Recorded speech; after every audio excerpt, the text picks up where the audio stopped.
tout de suite, on reçoit en ligne, bien sûr, Efrat Meir Grobman, qui dirige le département de la formation professionnelle au ministère du Tourisme et qui a longtemps dirigé l'Office du tourisme israélien en France. Bonjour Efrat. Bonjour.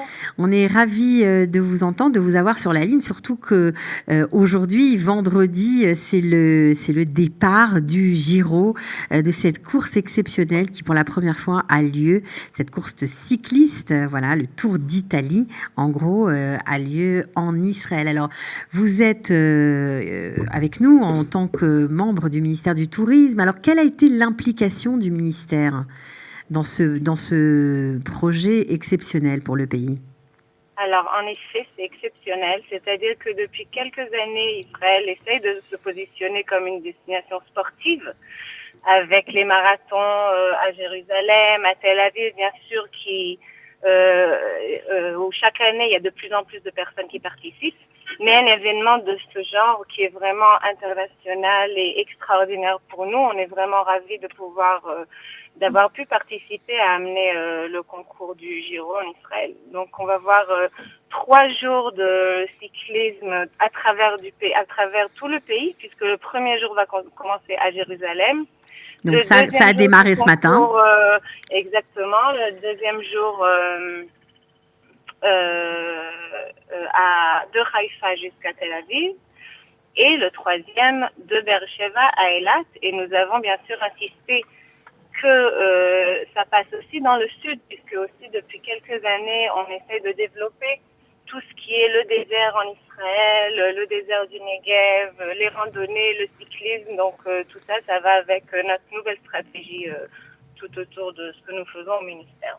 Alors, ce qui est extraordinaire, c'est que plus d'1 milliard de personnes vont suivre cette course. Alors, les fans de cyclisme, bien sûr, mais du coup, ils vont découvrir le pays puisque les paysages vont être filmés, puisqu'on va voir la population. C'est dans les villes, en plein milieu du pays. Donc, forcément, c'est un truc complètement nouveau pour nous. Exactement, voilà. Donc, c'est vraiment les paysages qui vont être vus tout à travers le monde avec, comme vous avez dit, 1 milliard de spectateurs. C'est énorme.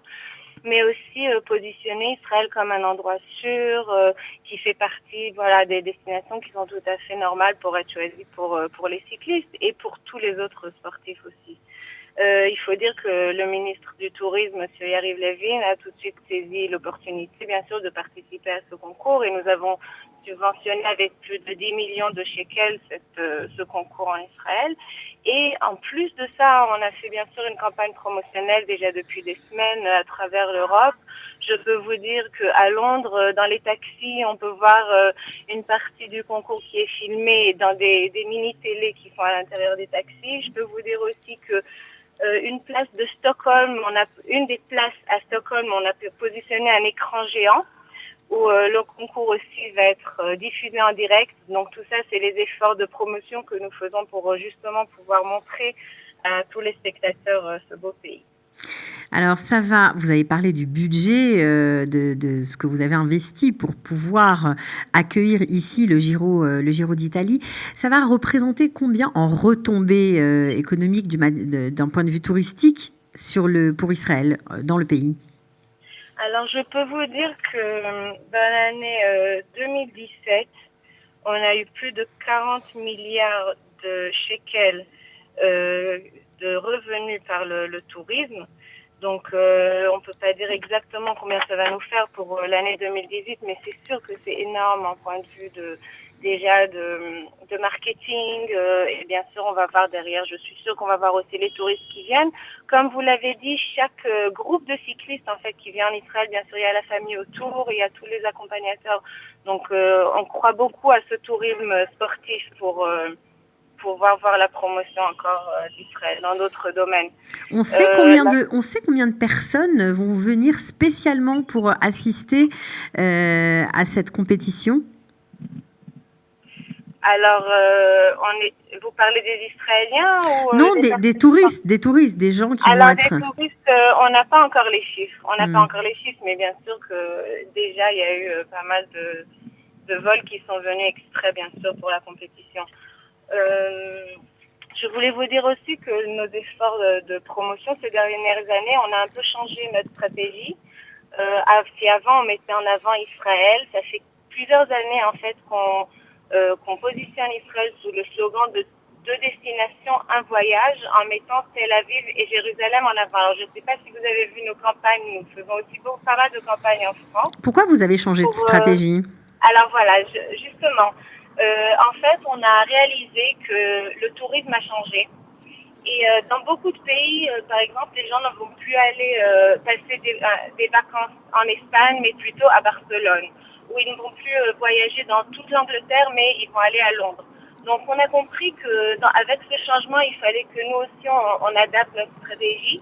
Et on a voulu choisir les deux villes principales d'Israël, donc Tel Aviv et Jérusalem, et les mettre toutes les deux en avant.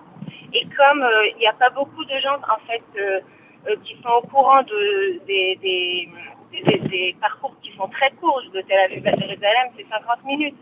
Et du coup, on a proposé un paquet qui va mettre en avant Tel Aviv et Jérusalem sous justement ce même slogan de deux destinations, un voyage. Donc un voyage qui va regrouper ces deux villes si différentes mais si passionnantes chacune dans sa façon. Alors justement, il y a trois arrêts, on va dire, entre guillemets, en tout cas trois étapes dans ce Giro d'Italie. Est-ce que ces parcours ont été décidés avec les dirigeants du Giro d'Italie? Est-ce que c'est vous qui avez pu choisir ce que vous vouliez? Est-ce que vous avez eu des contraintes à respecter? Tout à fait. Alors justement, c'est ce qu'on a essayé de faire, c'est-à-dire pouvoir montrer les différentes facettes du pays à travers ce très beau parcours que vont faire les cyclistes et pouvoir montrer les villes d'un côté, mais aussi les paysages et la nature d'un autre. Et surtout, nous avons, comme j'ai dit, insisté sur le désert et sur le sud, qui était très très important, puisqu'aujourd'hui, il y a beaucoup de vols directs d'Europe jusqu'à Eilat. Donc, le voyage dans le sud n'est plus comme avant, où il fallait forcément passer par Ben Gurion, mais vous avez aussi des vols directs de 50 destinations. Hein. Il y a 50 vols qui vont directement jusqu'à Eilat cet hiver-là. Donc, voilà, ça fait partie aussi de notre promotion du désert et du Negev. Alors, 176 cyclistes, 22 équipes, 500 sponsors, c'est carrément du jamais vu pour C'est énorme.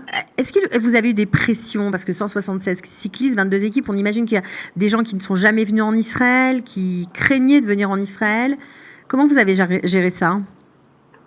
Il faut dire qu'on voit aussi un changement de cet aspect-là, c'est-à-dire que comme on voit que dans beaucoup d'endroits du monde, il y a eu toutes sortes de problèmes. Aujourd'hui, Israël justement est vu comme un endroit sûr, un endroit qui sait gérer si jamais il y a quelque chose qui se passe. Et au contraire, les dirigeants justement du Giro d'Italie ont tout à fait continué avec nous dans cet esprit où vous dites donc que le fait que la situation sécuritaire se soit dégradée en Europe et du fait de l'expérience de gérer des situations de terreur, de crise d'Israël, voilà. Ça rassure? Exactement, c'est ça. Oui, tout à fait. Ben, c'est pour ça en fait qu'on a terminé l'année dernière avec plus de 3,6 millions de touristes qui sont venus en Israël. C'est un chiffre record qui n'a jamais été vu aussi. Donc tout ça va avec. Bon, tout le monde peut aller voir, parce que les Israéliens aussi sont ravis d'avoir des compétitions internationales de ce niveau ici. Bien sûr, justement, on invite tout le monde à sortir et à venir et profiter de ce beau week-end. On a eu de la chance avec le temps qu'il fait. Ok, donc... tout le monde est invité. Ok, écoutez, Efrat Meir Gromad, merci beaucoup d'avoir témoigné, de nous avoir parlé de ce Giro d'Italie, une grande première pour Israël, une compétition cycliste de haut niveau, d'un niveau international. C'est formidable que ça se passe ici. Une semaine chargée en événements, voilà, pour nous, et on est très contents. Merci beaucoup, à bientôt. Merci, au revoir.